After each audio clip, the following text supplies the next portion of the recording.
look who I ran into, the myth, the man, the legend, Adamthewoo, here at Epcot. So, how's your day been going? It's been good. I'm just heading out. I rode quite a few things. I rode test track. I had my own vehicle. So I have my own car. No one else is on the car but me. First time that's ever happened. Pretty nice. What do you think about all the changes here at Epcot? First with the virus and everything. It's different, but in some ways it's nice because there's no wait times and no one's like all up in your personal space anymore. And there's, you know, the whole please move forward and fill that all available space that doesn't exist. So now you're kind of, everyone just kind of has elbow room. Do you think we'll ever go back to normal? Or is this the new normal? I don't know. It's a good question. What about all the different renovations here? What do you think about that? I'm excited for it, but now with everything that's happening, who knows when they're going to be done. You know, some things have been put on the back burner. Yeah, like Spaceship Earth renovations. Spaceship Earth, yeah, it's going to stay like this for a while. And then the big 3-story building that's going to be over by World Showcase on the entrance. And then Mary Poppins area, that's going to be delayed. So a lot of stuff's delayed. Do you think Disney's kind of backed away from like the science aspect here a bit here at Epcot? Yeah, oh yeah, definitely.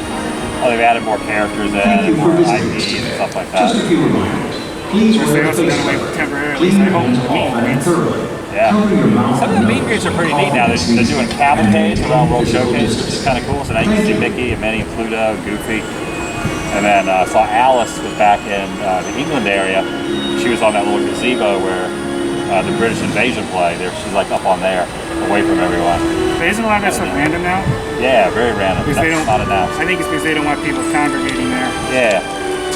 One thing I wanted to ask you, of course, used to do the Thedailywoo every day. What made you decide to finally stop that?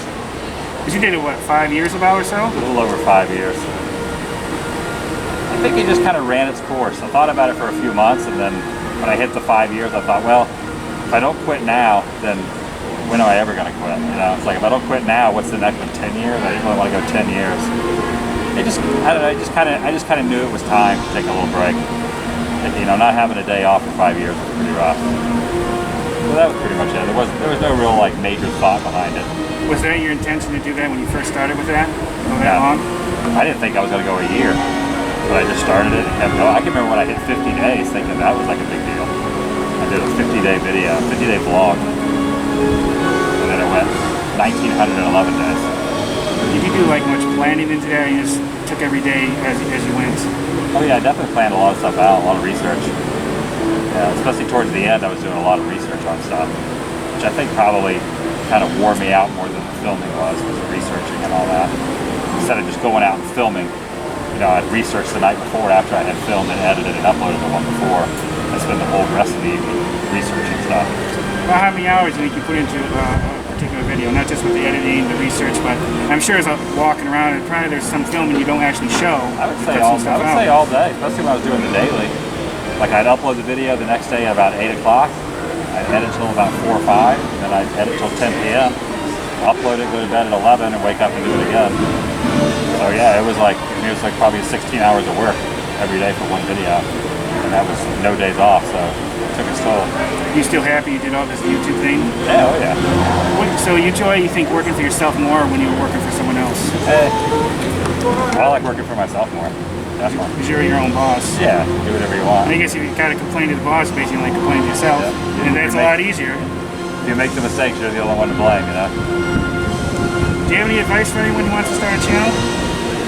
The best thing to do is just do it, and don't stop, and just learn from your mistakes. Like, if you don't make the mistakes, you'll never learn. And everyone does things their own different way. Like, there's not really one formula to take. You kind of just have to go with like whatever you feel is comfortable.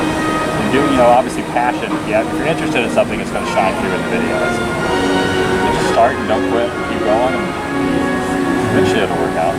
The last time I ran into you with World and Micah, how'd you meet him? I met Micah. I did a meetup at Old Town years ago. He came to the meetup, and he mentioned that he grew up in Mississippi, which I was born in Mississippi. You're Tupelo, right? Yeah, in Tupelo. So we started talking about that, and then we see each other at the parks all the time, and then eventually just became friends. So we met at the meetup originally. How'd you meet Justin Scott? I met him through being in a band. I was in a band from here, and he was in a band from California, and then we did a tour together. It was like a 2-week tour at the East Coast, and that's how we became friends through that. And I wasn't even doing videos then. He was like, oh, I'm really kind of fascinated by this YouTube thing. And eventually he started doing YouTube. How did you meet the trappers? Just in the parks. I knew they had done videos, they knew I did videos, and then we met up at, it was like a Disney store that went out of business a couple years ago. Oh, over by the Florida Mall. Yeah, they had a lot of like props and everything. Yeah. Theme Park Connection thing was Theme called? Park Connection. Yeah, I always regret not making it there. We went there. I seen that video you did, it was cool. Let's meet up with them there. So I went there, met up with them, and then ever since then we've just been cool. That was it. That was the Theme Park Connection day. Do you miss your time when you were in a band and all that? Yeah, sometimes. Miss the band a little bit. I don't miss the RV at all. Miss the band sometimes, but. Do you ever think maybe one day you might get another one? Or? I've thought about it, yeah.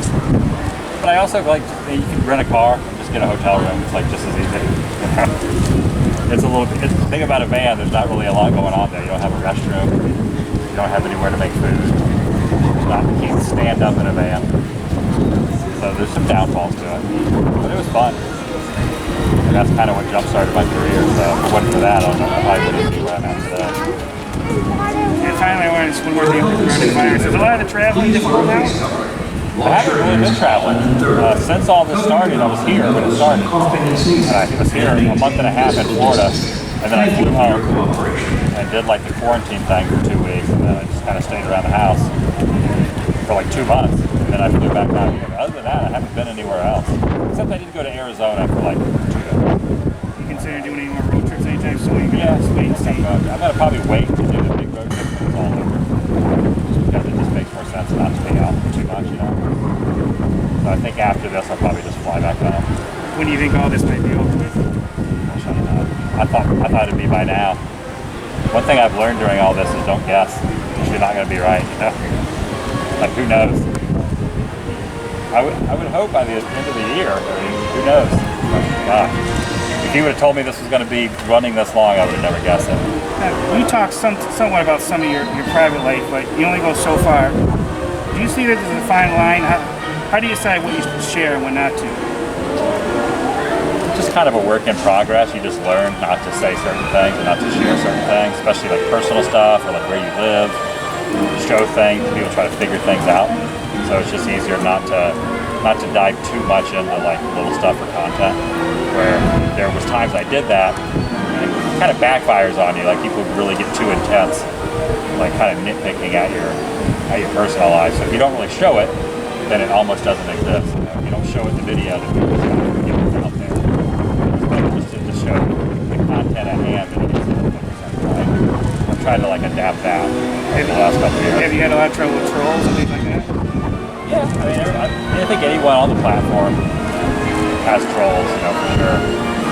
I mean, you're always going to have like people who don't like what you're doing, but sometimes it kind of spikes up. There'll be certain, you know, they'll latch onto each other. There'll be a whole group of them that'll kind of feed off each other. So you go in that, that'll kind of spike up and then they'll go back down. It's kind of steady. How do you advise people to deal with that area? Just don't work, just don't think about it. Don't acknowledge them. It's the cliche, don't feed the trolls, is totally true. That's all they want is attention. So if you give them attention, they're not going to leave you alone. So you just kind of have to just bore them to death. You just pretend they don't exist. They're still going to watch, but eventually they're going to move on to someone else who's going to give them that attention.